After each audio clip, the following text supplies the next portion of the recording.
Hello students, अपन पढ़ रहे थे ह्यूमन एम्ब्रियोलॉजी, मानव भ्रूणिकी। अपनी यूनिट थी। इस यूनिट के अंदर अपना जो चैप्टर था वो था गैमेटोजेनेसिस इन ह्यूमन। मानव के अंदर जो भी युग्मक होते हैं, युग्मक जनन की प्रोसेस किस प्रकार से होती है, जिसमें अपन ने डिस्कस किया था गैमेटोजेनेसिस की डेफिनेशन क्या होती है, गैमेटोजेनेसिस या फिर युग्मक जनन होता क्या है। जिसमें अपन ने डिस्कस किया था कि इसमें दो प्रोसेस के बारे में अपन पढ़ेंगे, शुक्र जनन और अंड जनन के बारे में। ओके, और गैमेट्स क्या होते हैं इसके ऊपर भी अपन डिस्कस कर चुके हैं, शुक्राणु और जो अंडाणु होते हैं उनके ऊपर। तो गैमेटोजेनेसिस में अपन ने जहां तक पढ़ा था उसमें पढ़ा था कि शुक्राणुओं का जो फॉर्मेशन था शुक्र जनन की प्रक्रिया के द्वारा वो 2 चरणों में कंप्लीट हो गया था। तो आज अपन देखेंगे जो शुक्राणु होते हैं, स्पर्म जो होते हैं, उनकी स्ट्रक्चर किस प्रकार की होती है, उनकी संरचना कैसी होती है। तो जो शुक्राणु होते हैं उसमें मुख्य रूप से 3 भाग होते हैं। ये शुक्राणु की जो संरचना है उसका डायग्राम दिखाया गया है। तो उसके 3 भाग कौन कौन से होते हैं, शीर्ष भाग, मध्य भाग और पुच्छ भाग। ठीक है, शुक्राणु की संरचना में 3 मुख्य भाग होते हैं, शीर्ष भाग, मध्य भाग और पुच्छ भाग। यहाँ तक का जो अपना पार्ट है ये शीर्ष वाला पार्ट है। ओके, ये बीच का जो पार्ट है, मध्य वाला पार्ट, गिरवा जो पार्ट होता है वो है, और ये अपना लास्ट वाला जो पार्ट दिखाई दे रहा है आपको, ये टेल, पूंछ वाला पार्ट है। अगर अपन शीर्ष भाग के ऊपर डिस्कस करें, ये जो अपना शीर्ष भाग होता है इसके अंदर केंद्रक कोशिका द्रव्य प्रेजेंट रहते हैं। यहाँ पर क्या है, केंद्रक युक्त गुणसूत्री पदार्थ। ओके, और जैसे कि गुणसूत्री पदार्थ या फिर डीएनए के बारे में अपन डिस्कस करते हैं, जीन्स के बारे में अपन जब डिस्कस करते हैं, जीन हो, गुणसूत्र हो, अपने क्रोमोसोम, डीएनए वगैरह, ये क्या होते हैं, अपने जेनेटिक मटेरियल होते हैं। जेनेटिक मटेरियल कौन से, अनुवांशिक पदार्थ जिसको अपन हिंदी में बोलते हैं। ये वो पदार्थ होते हैं जो एक जनरेशन से दूसरी जनरेशन में करेक्टर जो लेके जाने वाले होते हैं अपनी पीढ़ी के। जैसे अपन बोलते हैं ना, इसके अंदर अपनी पिछली पीढ़ी के करेक्टर होते हैं, तो वो पीढ़ी दर पीढ़ी जो करेक्टर एक पीढ़ी से दूसरी पीढ़ी में ट्रांसफर होते हैं वो इसी जेनेटिक मटेरियल की वजह से होते हैं। ठीक है, और ये जो जेनेटिक पदार्थ होता है, ये जेनेटिक पदार्थ अपने जो मेल होते हैं उनके ये स्पर्म में भी मौजूद होता है, और जो अंडाणु ओवम होता है उसमें भी प्रेजेंट होते हैं। इसीलिए अब जो नई जो जनरेशन होती है उसके अंदर अपने last generation male and female दोनों के करेक्टर प्रेजेंट रहते हैं। और अपना जो ये शीर्ष भाग होता है ना, इस शीर्ष भाग के ऊपर ये जो टोपीनुमा संरचना पाई जाती है, इसको क्या बोला जाता है, इसको एक्रोसोम बोला जाता है। एक्रोसोम के ऊपर अपन पहले भी डिस्कस कर चुके हैं। तो ये जो एक्रोसोम होता है इसमें क्या प्रेजेंट रहता है, इसमें एंटी फर्टिलाइजिन प्रेजेंट होता है। ओके, अपना जो ये शुक्राणु होता है इसके जो शीर्ष पार्ट होता है अपना, इस शीर्ष पार्ट के ऊपर क्या प्रेजेंट रहता है, अम्लीय प्रोटीन एंटी फर्टिलाइजिन उपस्थित होती है। एवं इसके अंदर और क्या होते हैं, sperm lysine enzyme. For example कौन से स्पर्म लाइजिन एंजाइम यहाँ पर उपस्थित होते हैं, तो हाइलुरोनिडेज एंजाइम होता है वो प्रेजेंट होता है, केटिनिफ एंजाइम जो है वो प्रेजेंट होता है। ओके, ये तो हो गया अपना शीर्ष पार्ट। अब अगर अपन मध्य भाग की बात करें तो अपने जो ये स्पर्म होता है, शुक्राणु जो होता है उसके बीच का पार्ट होता है ये, और इसके अंदर क्या प्रेजेंट होते हैं, माइटोकॉन्ड्रिया प्रेजेंट होते हैं। ठीक है, सूत्रकुनिका माइटोकॉन्ड्रिया, और माइटोकॉन्ड्रिया जहाँ पर अवेलेबल होते हैं आपको पता है, माइटोकॉन्ड्रिया जो होते हैं वो क्या होते हैं, सेल जो होती है, कोशिका जो होती है, उसका पावर हाउस बोला जाता है। बिकॉज क्योंकि इसके द्वारा क्या मिलती है, एनर्जी मिलती है, एटीपी के रूप में ऊर्जा का उत्पादन होता है। ठीक है, अब यहाँ पर अपने को एनर्जी किस काम के लिए चाहिए, यहाँ पर अपने को एनर्जी इस काम के लिए चाहिए क्योंकि अपना जो स्पर्म होता है, अपना जो ये शुक्राणु होता है, ये क्या होता है, गतिशील होता है, और इसको गति करने के लिए किसकी जरूरत होगी, एनर्जी की जरूरत होगी। ठीक है, और उस एनर्जी के लिए अपने को किसकी जरूरत होती है, माइटोकॉन्ड्रिया, क्योंकि यहाँ पर ये एनर्जी का उत्पादन करेगा, और जब ये एनर्जी का उत्पादन करेगा तभी ये गति कर सकता है। और गति किसके माध्यम से करता है, ये अपना लास्ट वाला पार्ट जो होता है, ये पूंछ वाला पार्ट, ये किसके लिए उत्तरदायी होता है, ये गति के लिए रिस्पॉन्सिबल होता है। इस पूंछ की वजह से स्पर्म जो होते हैं वो आगे की ओर गति कर सकते हैं। और यहाँ पर मैंने ये भी बताया था, यहाँ पर तारक केंद्रक उपस्थित होते हैं। यहाँ इस साइड जो तारक केंद्रक उपस्थित होता है उसको समीपस्थ तारक केंद्रक बोला जाता है, और इस साइड पूंछ वाली साइड जो तारक केंद्रक उपस्थित होता है उसको दूरस्थ तारक केंद्रक बोला जाता है। और इन दोनों तारक केंद्रकों का अलग अलग कार्य होता है। जो समीपस्थ तारक केंद्रक होता है वो फर्टिलाइजेशन के पश्चात, निषेचन के बाद में किसका फॉर्मेशन करता है, स्पाइंडल, जिसको हिंदी में माइटोटिक तर्कु बोलते हैं, उसका निर्माण करता है। जो यहाँ पर दूरस्थ तारक केंद्रक उपस्थित होता है वो किसका फॉर्मेशन करता है, शुक्राणु जो होते हैं, स्पर्म जो होते हैं, उसकी अक्ष का फॉर्मेशन किसके द्वारा किया जाता है, दूरस्थ तारक केंद्रक के द्वारा किया जाता है। लास्ट वाला जो ये अपना पार्ट होता है, जो लंबा सा पार्ट दिखाई दे रहा है, ये कौन सा पार्ट है, ये अपना शुक्राणु जो होता है उसका अंतिम पार्ट होता है जो आगे से कुछ नुकीला होता है। तो अपन बात करें अपना जो ये शुक्राणु होता है, इस शुक्राणु में संचित भोजन की, राइबोसोम की, अंतःप्रद्रवी जालिका की, ये जो मटेरियल होते हैं ना, इनका अभाव होता है एक शुक्राणु के अंदर। और नेल के अंदर जो टेस्टिस होते हैं उनके अंदर जो शुक्र जनन नलिकाएं जो होती है उनके द्वारा स्पर्म का क्या किया जाता है, त्याग किया जाता है। ओके, ये तो हो गई अपनी नॉर्मल शुक्राणु की जो संरचना थी उसके बारे में अपन ने डिस्कस कर लिया। अगर नेक्स्ट अपन बात करें इस चैप्टर के अंदर, अपन सिर्फ दो ही चीजों के बारे में अपना डिस्कस था, मेन पर्पस जो था वो क्या था, एक तो शुक्र जनन के बारे में और एक अंड जनन के बारे में। तो यहाँ तक अपना शुक्र जनन बिल्कुल कंप्लीट हो जाता है, जिसमें अपन ने उस शुक्र जनन की प्रोसेस किस प्रकार से कंप्लीट होती है, किस प्रकार से प्रीमोडियल जर्म सेल जो थी, आद्य जनन कोशिकाएं जो थी वो अपने शुक्राणुओं का फॉर्मेशन कर रही थी, क्योंकि शुक्र जनन की यही डेफिनेशन होती है, आद्य जनन कोशिकाओं के द्वारा किसका फॉर्मेशन करना, शुक्राणुओं का फॉर्मेशन करना क्या कहलाता है, शुक्र जनन कहलाता है। तो यहाँ तक अपन ने देखा कि शुक्र जनन की प्रोसेस के द्वारा किस प्रकार से शुक्राणु स्पर्म का फॉर्मेशन होता है और कौन कौन सी स्पर्म के अंदर स्ट्रक्चर पाई जाती है, उसकी संरचना कैसी होती है। अब अपन स्टार्ट करेंगे सेकंड अंड जनन के बारे में, oogenesis क्या होता है। तो ये बिल्कुल सेम टू सेम होता है, शुक्र जनन की जो डेफिनेशन थी बिल्कुल उसी प्रकार से सेम टू सेम ये डेफिनेशन बनेगी, सिर्फ थोड़ा सा चेंजमेंट होगा। उसमें अपन ने क्या पढ़ा था, जो प्रीमोडियल जर्म सेल्स होती हैं, आद्य जनन कोशिकाएं जो होती हैं, या फिर यूं मान लीजिए जनन एपिथेलियम के द्वारा नर के अंदर, मेल के अंदर किसका फॉर्मेशन करना, शुक्राणुओं का फॉर्मेशन करना क्या कहलाता है, शुक्र जनन कहलाता है। जबकि प्रीमोडियल जर्म सेल या फिर आद्य जनन कोशिकाएं या फिर जनन एपिथेलियम जो है कोशिकाओं के द्वारा फीमेल के अंदर अंडाणुओं का फॉर्मेशन क्या कहलाता है, अंड जनन कहलाता है। दोनों बिल्कुल सेम सेम सी डेफिनेशन है। शुक्र जनन की शुक्र जनन जो होता है उसकी प्रक्रिया मेल में होती है, तो वहां पर शुक्राणुओं का फॉर्मेशन, और यहाँ पर फीमेल, ये जो अपने अंड जनन की प्रोसेस है फीमेल में होगी, तो यहाँ पर अंडाणुओं का फॉर्मेशन होगा। ठीक है, यही मेन डिफरेंस है। अब अगर अपन बात करें oogenesis की प्रोसेस के बारे में, तो ये जो प्रोसेस होती है अंड जनन की प्रोसेस, वो शुक्र जनन की तुलना में काफी जटिल होती है। अब अंड जनन की ये जो प्रोसेस है, oogenesis की प्रोसेस है, ये कितने चरणों में कंप्लीट होगी, तो ये इस प्रोसेस को कंप्लीट करने के लिए भी वही 3 की 3 प्रोसेस रिपीट होंगी। 3 प्रोसेस कौन सी, गुणन प्रावस्था, अपनी वर्ती प्रावस्था और परिपक्व प्रावस्था, ये तीनों की तीनों प्रावस्थाएं अंड जनन oogenesis में आएंगी, बट इनमें कुछ चेंजमेंट होगा, बिल्कुल सेम टू सेम नहीं होंगी ये। तो अपन डिस्कस करते हैं कि किस प्रकार से ये प्रोसेस कंप्लीट होती है।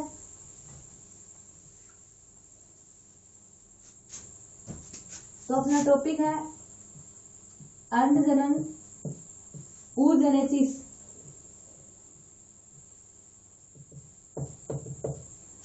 और कितने पदों में कंप्लीट होगी, 3 पदों में। फर्स्ट जो होगा वो अपनी गुणन प्रावस्था होगी, सेकंड अपनी वर्ती प्रावस्था होगी, एंड लास्ट होगी अपनी परिपक्वन प्रावस्था।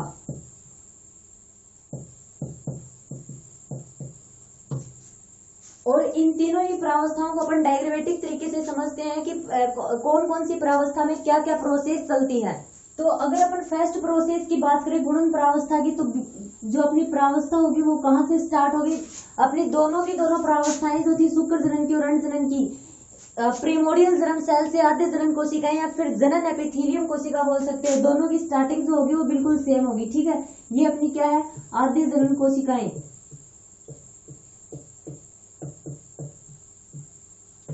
अब आगे जो होगा स्टेप वो भी अपना बिल्कुल शुक्र जनन की प्रोसेस के द्वारा होगा। अपन ने क्या पढ़ा था शुक्र जनन में, जो अपनी प्रीमोडियल जर्म सेल या फिर आद्य जनन जो कोशिका होती है उसमें क्या होता है, बारंबार समसूत्री विभाजन होता है, जिसके फलस्वरूप सेल डिवाइड होती रहती है। ठीक है, तो यहाँ पर समसूत्री विभाजन होगा, तो अपनी जो एक सेल्स थी वो 2 सेल्स में डिवाइड होगी, फिर ये 4 सेल में डिवाइड हो जाएगी, फिर 8 सेल्स, फिर 8 से अपने पास 16, इस प्रकार से ये मल्टीप्लाई होती रहेंगी।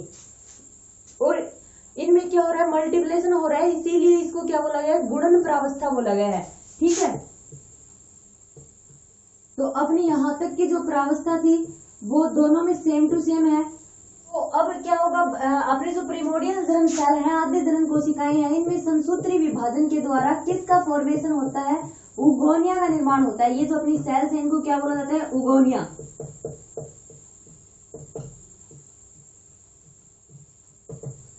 अब यहाँ पर अपनी सेकंड प्रावस्था, नेक्स्ट आगे कौन सी प्रावस्था होगी? अपनी सेकंड प्रावस्था। ये अपनी जो सेकंड प्रावस्था होगी ये शुक्र जनन की तुलना में काफी जटिल और बड़ी होगी। क्यों होगी? क्योंकि अंड जनन की जो वर्दी प्रावस्था होती है उसमें क्या होता है? पित्तक का निर्माण होता है, ठीक है, इसमें पित्तक का फॉर्मेशन होगा, जबकि शुक्र जनन की प्रोसेस में ऐसा नहीं हो रहा था, इसलिए वो प्रोसेस इस प्रोसेस की तुलना में छोटी थी, शॉर्ट थी। लेकिन यहाँ इसकी वर्दी प्रावस्था काफी जटिल भी होगी और काफी लंबी भी होगी। अब अगर अपन सेकंड प्रावस्था जो अपनी है ये वर्दी प्रावस्था, इसकी बात करें, इसमें किस प्रकार से पित्तक का फॉर्मेशन होता है, तो दो प्रोसेस कंप्लीट होती है। कौन कौन सी? एक तो पित्तक जनन पूर्वावस्था, एक पित्तक जनन प्रावस्था। पूर्वावस्था मतलब पहले उसमें कौन कौन से चेंजमेंट होते हैं, ये अपनी अंड जननी जो सेल होती है, उगोनिया जो सेल्स होती है, इसके अंदर कौन कौन से चेंजमेंट होते हैं। सबसे पहले तो वही बात आती है जो अपन ने शुक्र जनन में पढ़ी थी, ये सेल्स जो होती है ये पोषण प्राप्त कर आकार में बड़ी हो जाएगी, और अपनी जो ये सेल्स हैं उगोनिया या फिर इनको अंड जननी सेल्स बोल सकते हैं, इनका कोशिका द्रव्य जो होगा वो गाढ़ा हो जाएगा, तथा जो जेनेटिक मटेरियल होता है, जो आनुवांशिक पदार्थ होता है, उसकी मात्रा बढ़ जाती है उसके अंदर। और फिर अपनी जो ये अंड जननी सेल्स होती हैं, उगोनिया जो सेल्स हैं, इनमें क्या होता है? प्रोटीन का संश्लेषण, प्रोटीन सिंथेसिस की प्रोसेस होती है। अब प्रोटीन संश्लेषण हो रहा है, प्रोटीन का सिंथेसिस हो रहा है, तो जाहिर सी बात है सेल्स के अंदर क्या होगा? प्रोटीन की मात्रा जो होगी वो बढ़ जाएगी। ये यहाँ तक की जो प्रोसेस होगी वो किसके अंदर होगी? पित्तक जनन पूर्वावस्था के दौरान। और पित्तक जनन जो अपनी पूर्वावस्था, इसको अपन क्या बोलते हैं? प्रोविटेलोजेनेसिस भी बोला जाता है। पित्तक जनन पूर्वावस्था जो होती है, इस पित्तक जनन पूर्वावस्था को इंग्लिश में प्रोविटोलिजेनेसिस भी बोलते हैं अपन, ठीक है। तो यहाँ तक जो चेंजमेंट हो रहे थे वो किसके अंदर हो रहे थे? पित्तक जनन पूर्वावस्था में। अब अपन पढ़ेंगे पित्तक जनन प्रावस्था में क्या होता है। और पित्तक जनन प्रावस्था जो होती है इसको विटेलोजेनेसिस भी बोला जाता है। इसके अंदर क्या होता है? जो अंड कोशिका होती है ना, उसके अंदर ग्लाइकोजन, प्रोटीन, ये जो होते हैं ये संगठित होने लगते हैं कोशिका के अंदर। सेल्स होती है, उस सेल्स के अंदर पित्तक जो होता है उसका संश्लेषण और निक्षेपण होने लग जाता है। एक पीले गाढ़े द्रव्य का फॉर्मेशन होता है, जिसको क्या बोला जाता है? जिसको पित्तक बोला जाता है। अब अगर अपन जो अपना पित्तक होता है, अपना जो योग होता है, उसके रासायनिक संगठन की, जो उसका केमिकल संगठन होता है, उसके बारे में अगर अपन डिस्कस करें, उसके अंदर क्या प्रेजेंट होता है, तो उसके अंदर जो जल होता है, प्रोटीन होती है, फास्फोलिपिड प्रेजेंट होते हैं, कार्बोहाइड्रेट प्रेजेंट होता है। तो अगर बात करें उसके अंदर जल की मात्रा जो होती है वो सर्वाधिक होती है, लगभग 48%, 48% के समथिंग क्या होता है? जल प्रेजेंट होता है। 16 जो परसेंटेज है उसके अंदर प्रोटीन की पाई जाती है, समथिंग 16%, 16% क्या प्रेजेंट होती है? योग के अंदर, पित्तक के अंदर प्रोटीन उपस्थित होती है। लगभग 32 या फिर 33 के समथिंग उसमें फास्फोलिपिड प्रेजेंट होते हैं, और शेष 1% उसमें कार्बोहाइड्रेट या वसा की मात्रा होती है। ओके, तो यहाँ तक था अपना कौन सी प्रोसेस? वर्दी प्रावस्था। अब कोई भी सेल्स होगी वो वर्दी प्रावस्था में अपन ने क्या पढ़ा है? पोषण प्राप्त कर आकार में बड़ी हो जाएगी। और इसके अंदर किसका फॉर्मेशन हुआ है? इसके अंदर फॉर्मेशन हुआ है पित्तक का, ठीक है, ये पित्तक है, और इसका फॉर्मेशन किस प्रकार से हुआ है वो भी अपन ने पढ़ लिया। और ये जो सेल्स बनी है उगोनिया के द्वारा, इसको क्या बोला जाता है? प्राथमिक अंड जनन कोशिका। ओके, इसको प्राथमिक अंड जनन कोशिका बोलेंगे। ये अपनी कौन सी प्रावस्था है? ये अपनी सेकंड प्रावस्था है, वर्दी प्रावस्था।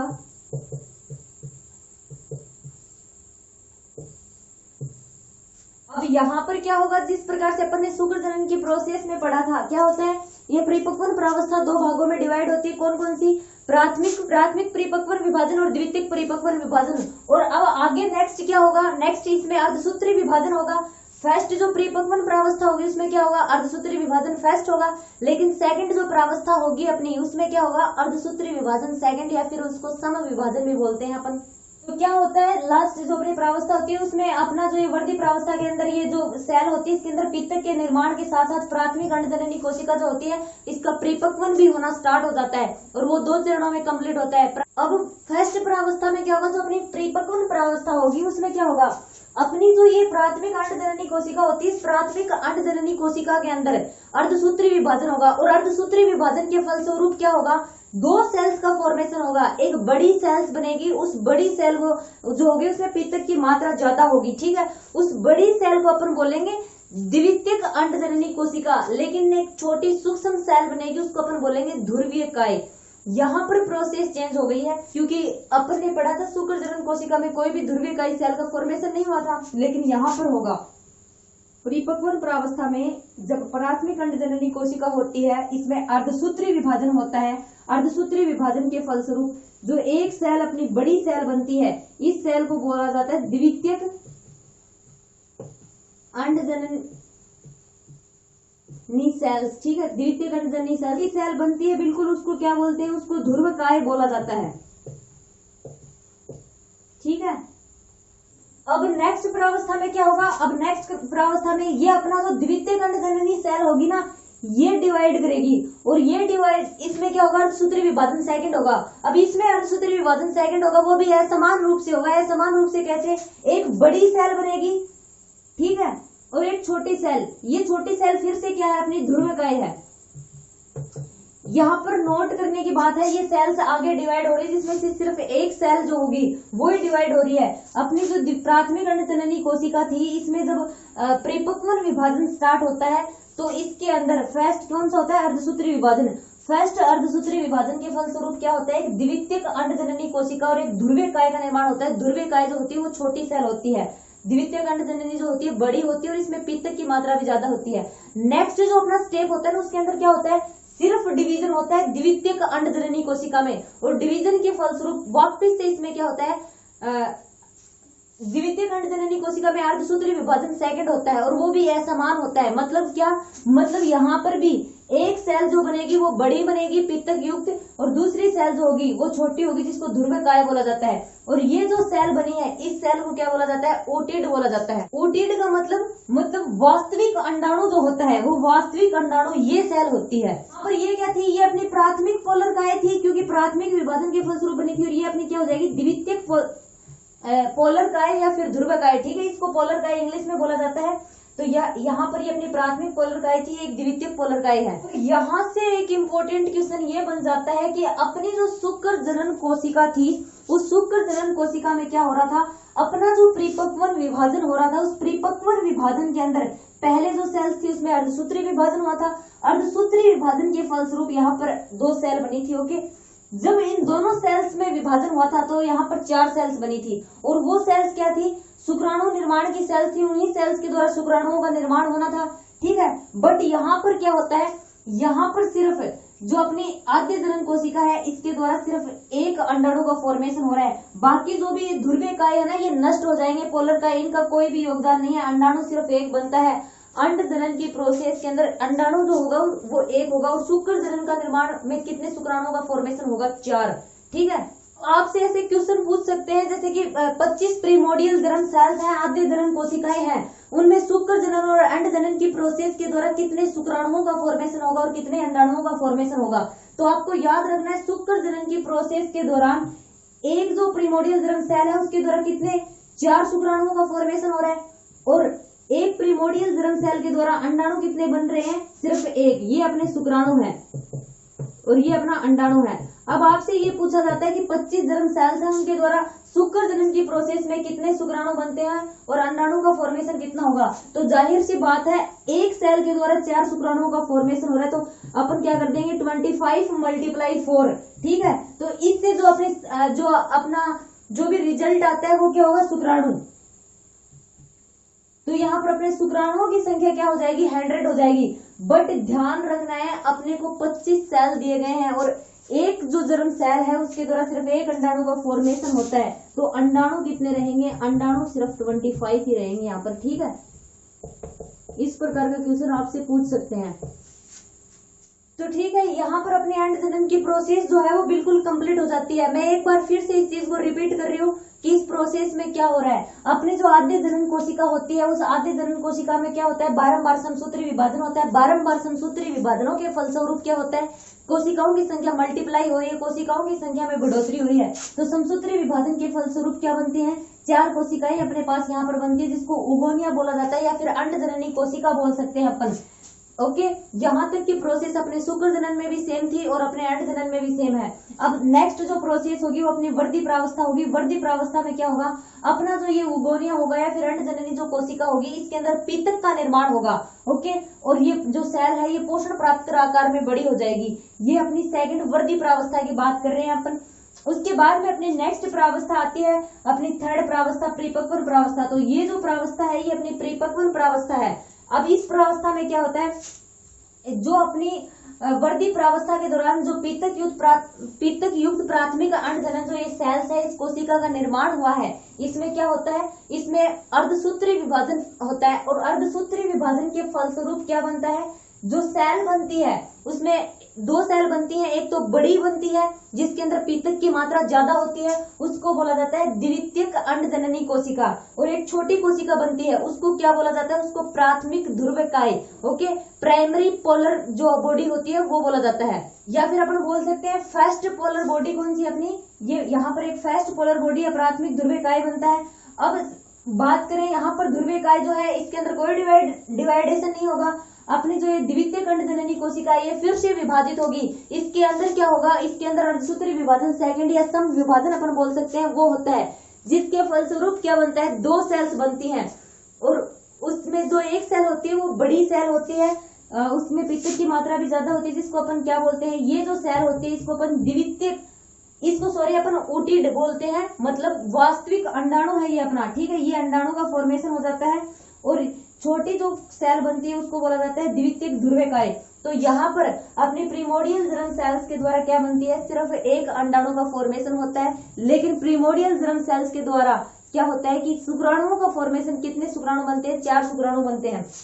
और इस चीज को मैंने आपको एक न्यूमेरिकल जो शॉर्ट क्वेश्चन है बिल्कुल इजी सा पूछ सकते हैं, इसके थ्रू बताया है कि अगर आपसे ये पूछ ले कि अपने पास 25 जो जर्म सेल है या प्रीमोडियल सेल है उनके द्वारा कितने शुक्राणुओं का फॉर्मेशन होगा शुक्र जनन के द्वारा, और अंड जनन की प्रोसेस के द्वारा कितने अंडाणुओं का फॉर्मेशन होगा, तो यहाँ पर अपनी जो एक सेल होगी उसके द्वारा 4 जो स्पर्म होंगे, शुक्राणु होंगे, उनका फॉर्मेशन होगा, जबकि अंडाणु जो होगा वो एक कोशिका से सिर्फ एक बनेगा। तो जो भी अपने को संख्या दे रखी है, 25 दे रखी हो, 27 दे रखी हो, 30 दे रखी हो, उसको अपन शुक्र जनन की प्रोसेस के द्वारा शुक्राणु निकालने के लिए उसको 4 से मल्टीप्लाई कर देंगे, ओके, 4 से उसको क्या कर देंगे, उसमें मल्टीप्लेशन करेंगे अपन। और अगर अंडाणु पूछ रहे हैं अंड जनन की प्रोसेस के द्वारा, तो जितनी एग्जाम में दे रखी है वही की वही संख्या आएगी, ठीक है, 27 दे रखी है तो 27 ही रहेगी, 28 दे रखी है तो 28 ही रहेगी। ये तो हो गई अपने अंड जनन की प्रोसेस। अब लास्ट में एक छोटा सा क्वेश्चन दे रखा है कि अंडाणु की संरचना कैसी होती है, और आई थिंक ये क्वेश्चन लास्ट ईयर जो अपना हाफ ईयरली का एग्जाम था उसमें पूछा भी गया था कि जो स्तनधारी का अंडा होता है उस स्तनधारी के अंडे की संरचना कैसी होती है, तो आपसे पूछ सकते हैं इस प्रकार का क्वेश्चन। तो यहाँ पर जो ये डायग्राम शो हो रहा है, ये डायग्राम दिखाया गया है बुक का, ये किसका है, स्तनधारी के अंडे के अंडाणु की संरचना का ये डायग्राम है। तो जो अपना अंड जनन की प्रोसेस है, अगर उसकी अपन थ्योरी की बात करें, इसमें क्या थ्योरी आती है, तो अपनी जो अंड जनन की प्रोसेस है उसके द्वारा अगुणित अंडाणु का फॉर्मेशन होता है, इसके अंदर एन है तो ये अगुणित अंडाणु हुआ अपना, ठीक है, अगुणित अंडाणु का फॉर्मेशन होगा।